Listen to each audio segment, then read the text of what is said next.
Here we are. It's NewMutator, and I'm joined once again by Bone and Ska. Really awesome. We got this Tricast for you guys. It is game number 5, and it all boils down to this game here. We're looking at Ska's team, the Name Changers. Substitute Norris is actually Shyster. Mr. Rousey is August. Captain Sam, Zach, and Eastwind is Eastwind's actually the substitute from Southern Parkians. Playing for Name Changers, and I think we have is that Bone in the background talking to somebody? I'm guessing that is, but anyway, Bone is with us, and so is Ska. Bone's team is across from Ska's team. Bone's team is actually Grim's my team. Cryptos, Grim, Tiri, Karma, Ankulator, Arsenic, and Rabican also in the game. So why don't you go ahead and say hello, you guys? Let everyone know you're here. Hello, Scott here. Hello, this is Bone. All right, excellent. And Bone actually said he had a story about this game. Do you want to? Is it an appropriate time to relay that story? Yeah.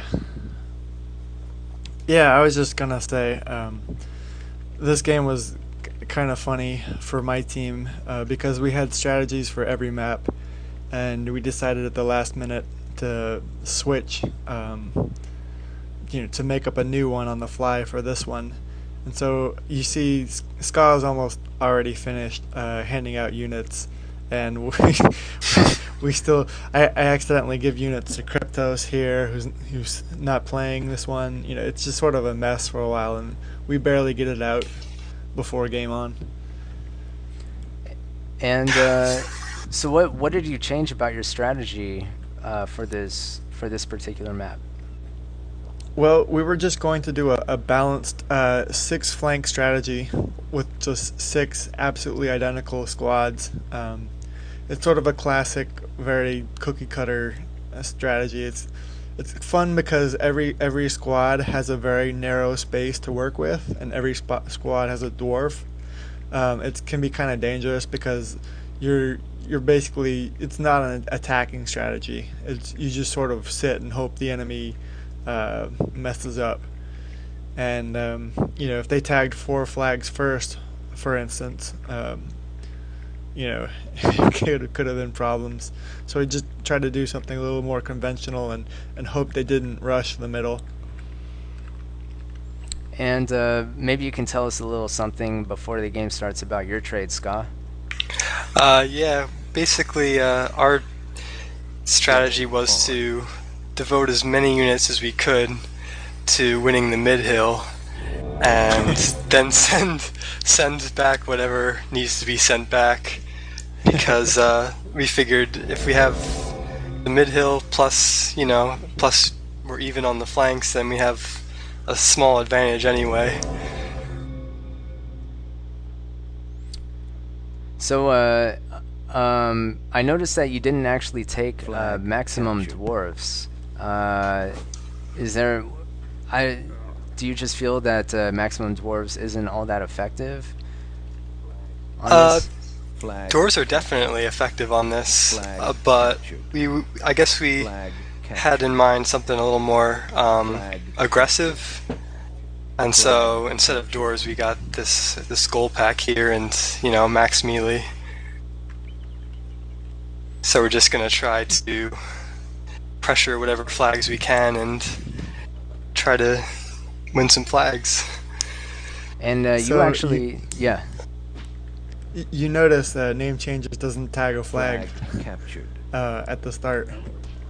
Oh yeah, Zach went the wrong way. Uh-oh. This is actually really nice for us because they obviously went to rush the mid, and we can't take it.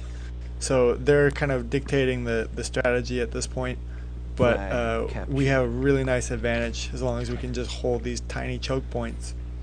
And that's just because because Zach went the wrong way, you were able to tag the first 4 flags before Name Changers, and therefore enjoy kind of the flag advantage, even though you're tied. I guess if you tag the first if you tag the same number of flags, if there is a tie, then it goes with the team that tagged more flag, or who tagged first, I guess is what I'm trying to say. Exactly. So it's on us to tag a flag now. So what do you guys what are you thinking? I mean, what do you think your team is thinking? And I noticed that you actually took the goal pack, Ska. But what are you? It seems like you guys are going after the east flag here, flag number 6. Yep. Yeah, I don't think the goal pack was a great choice for me to take. In some maps, you can kind of have it behind your units, and it can be more reactive. And when you do it like that, you don't have to watch the goal pack the whole time. So, I can focus more on captaining and directing people and stuff like that. But what you're going to see here is that I kind of sneak it into the backfield right away, and so I have to spend the rest of the game kind of watching it, and because of that I got kind of tunnel vision the whole game. Yeah, so as a captain, that's not really a great place to be, because then you can't really see what your team needs to do defensively. Yeah, maybe I should have traded with somebody else at this point. So what's kind of going through your mind at this point, Bone? Well, right now I'm looking at the forward west flag, where we didn't notice that August had a dwarf flanking in on one side, and now Ankulator's in a very bad position. We're just trying to kind of rally and hold this flag, but it does not go well at all. And Ankulator actually threw that pus away. Oh, but yeah. Drew the suicide on August's dwarf. Oh, nice flame arrows, but didn't actually hit in time. So close. The flaming sats, Oh yeah, no. Yeah, it looks like name changers are going to be able to, if they play their cards right, going to be able to really put a lot of pressure on flag 5 here. Flag captured.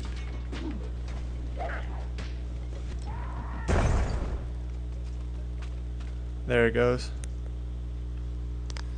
There, and they were able to tag flag 5, and so they're just going to hightail it out of there. Yeah, so now we're in the much worse position because we now have to actually tag 2 flags without them tagging any. And we got Ska these goals running around our flags in the back. We still have their big mid, and on top of all that, we have to come up with some sort of offense. Karma is right now rushing in the north, trying to take 2 flags, but he kind of tries to do 2 things at once. Well, that may end up hurting him, but honestly, there's not a whole lot on these flags. However, having said that, there is a lot on the way reinforcing at least the eastern back flag, flag 2. Yeah, if you look at the western, he has a shot. I think if he had pushed that goal, maybe. Maybe he's waiting. I don't know.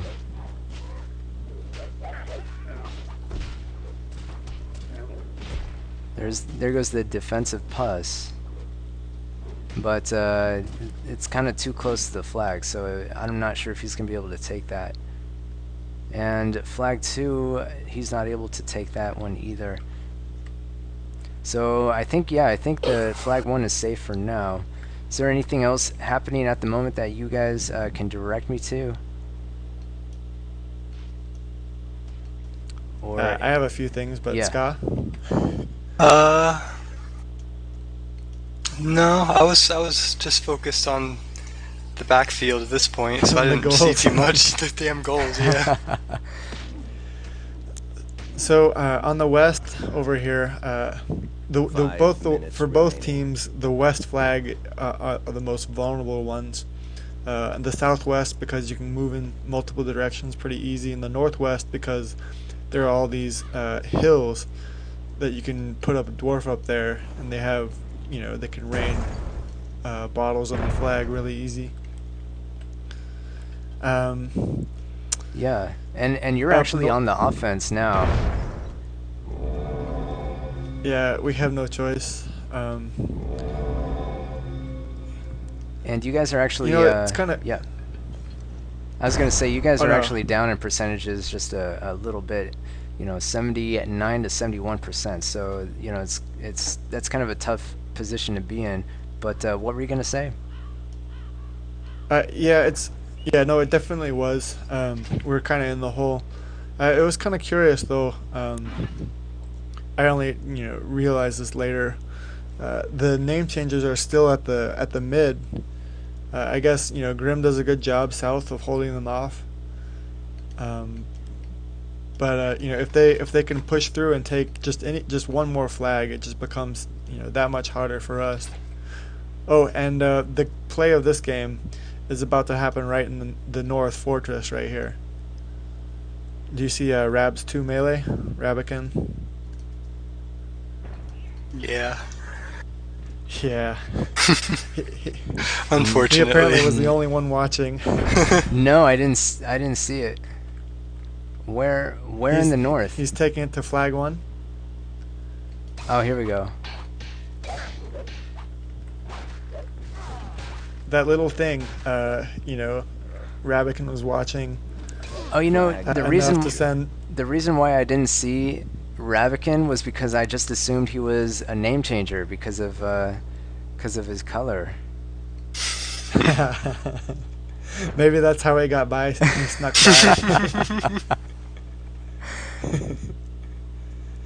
by. But yeah, I mean, Rabican's guarding flag 6, which is the southeast forward flag. The fact that he had the mind to send 2 units all the way up there to get that crucial tag. And now the dwarf is up on the forward west for the name changer's defense. Yeah.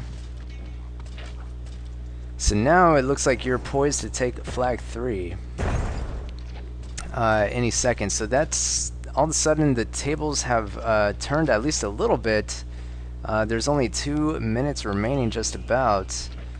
And another highlight in the south. Yeah, I'm watching watching Grim. This is pretty crucial here. Captured.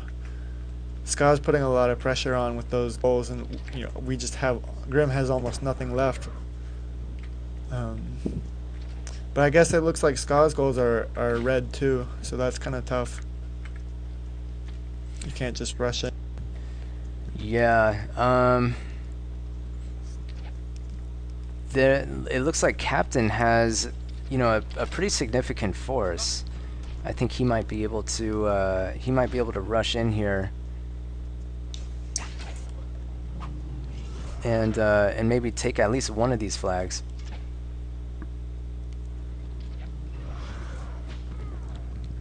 Because right now, sorry, yeah, at this point of the game is where I started watching Grim and seeing, what this story is going to be over like. And I was watching right here when that last archer. Yeah.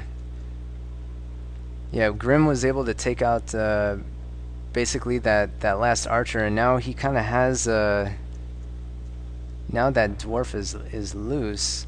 However, Captain, I think, probably gonna tag flag 8, but like you said, you have to take one flag and then one more. Flag exactly. Captured. 30 seconds remaining. So now we have 30 seconds, and Grim we're yelling at Grim just to hold the southwest. And Ska has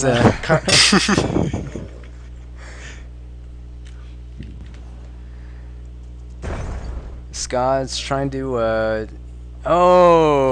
Enculator with the clutch puss there, and Ska's warrior warrior basically getting detonated there and unable to contest that last flag 7.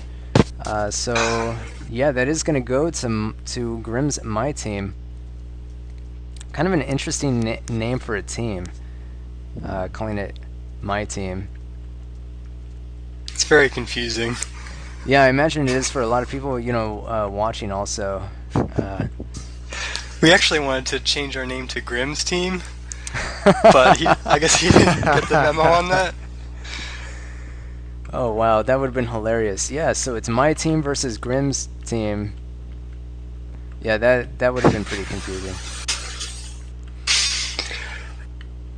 So what do you guys, you know, what are your thoughts on this game or this match, whichever?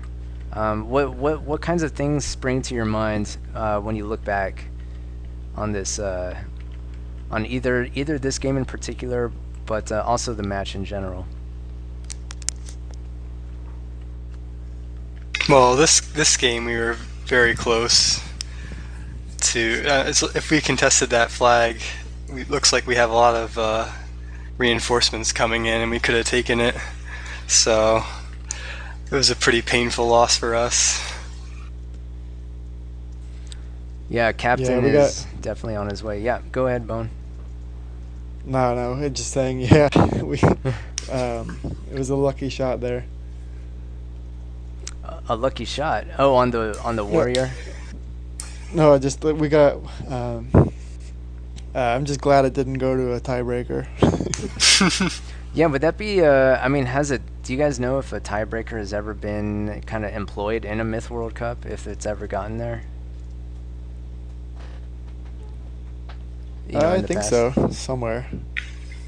Yeah, I'm sure it's come up at some point, because I know there have been matches where it's been tied in points, and I just don't know what happened after that. Yeah, that would be interesting to know. So maybe if you're watching this and you know the answer to that, maybe you can just drop a comment and let us know what the answer to that is. I think we would all appreciate that, a little bit of myth knowledge there. So do you guys feel that this match could have gone either way? No, of course not. That being the correct answer, of course, since Bone's team is still in the tournament at this point. But I mean, were you ever scared that maybe you would actually end up losing this match through a tiebreaker or otherwise? Did that ever enter into your mind? I mean, not really. I don't want to sound, arrogant, but you just try and don't think that way when you play. Right. It's with good reason that the psychopaths seem to be a lot better at this game than a lot of normal people. Refuse to lose. Yeah, that actually, that might actually be a really good point. I think I was talking to Kruniak. We casted a match, and he basically said the same thing. Or I think he did, or maybe I said it for him. But just basically that, just that if you go into a match thinking that you're going to lose, you probably will lose. And maybe vice versa. I don't know. That would be an interesting thing to see if they've actually done like scientific studies, in psychology or anything like that, having to do with that placebo effect of sorts in video games. But then again, I have no idea. I'm not like an expert or anything. Any final thoughts before I look at some of these numbers, you guys? Or well, anyway, I'm gonna look at the numbers. If you can think of something, feel free to interrupt. Looks like for name changers, August 67 damage for him. Captain 64 damage. That's gonna be the two highest numbers posted for players on the name changers, which actually it's pretty good. Name Changers actually outperformed my team in terms of damage all around, but the game type was Flag Rally, so that didn't really matter all that much. Looks like Grim had a lot of, yeah, I guess Grim did really well there in the south. 53 damage, 8 kills and only 4 losses. So yeah, some players have said that Grim is actually rigging the tournament. What do you guys have to say about that? I think it's definitely true. Oh yeah, definitely true. Well, there you have it. Straight from the horse's mouth, as it were. Well, I guess Grim isn't here to confirm or deny that, but yeah, I think it would be great if I was able to get Grim to say a few things. Do you guys think that maybe he'd be willing to do a cast with me or something along those lines? He certainly should be. Or maybe after the finals are over with, maybe then we can start negotiations. What do you think about that, Bone? Oh yeah, no. We'll have to talk to his agent. Right, he's not a very easy person to get a hold of. That's kind of the impression I've been getting through this tournament. But who knows? We'll see. The phone signals have to bounce off the snow at just the right angle. All right. Well, thanks so much for joining me, you guys. This was actually a really interesting cast for me to do. As I have zero experience doing anything quite like this, so I think I learned a lot, and it was a pleasure hearing your take on how this match went for your teams, and it was interesting because one of you actually won the match and the other one didn't win. So I know that probably presented kind of some challenges in choosing one's words. At least it did for me at times. But I tend to just go with my gut and just say whatever it is I want to say anyway. But I do want to thank you both though for agreeing to do this with me.